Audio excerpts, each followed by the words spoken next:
రోజులు తెలుసా? ఇప్పుడు చెప్పండి, మన మనసు ఇంకెంత ఉండాలి పైన?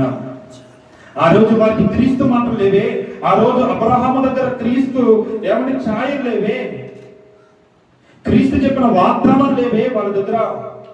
మరి ఆయనకి లేదా అలాంటి భక్తులకి పరలోకం మీద మనసు ఉంది.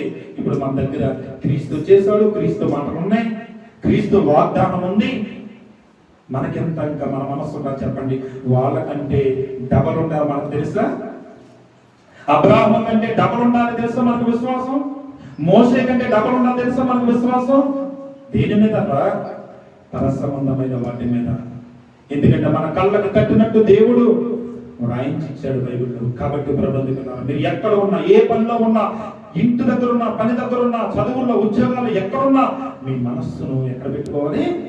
పైన వాటి మీద పెట్టుకోవాలి. పైన నా కొరకు దేవుడు సిద్ధపరుస్తున్నాడు, నా కొరకు జీతం సిద్ధపరుస్తున్నాడు, నా కొరకు స్థలము సిద్ధపరచబడుతుంది, నివాసము సిద్ధపరచబడుతుంది, నా కొరకు మహిమ శరీరం సిద్ధంగా ఉంది, నా కొరకు జీవం, ప్రాణం నా కొరకు దేవుడు ఏం చేస్తున్నాడు?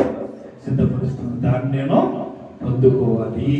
అట్టి భాగ్యం, అట్టి కృప మనకు కలుగునుగాక. అర్థమైంది?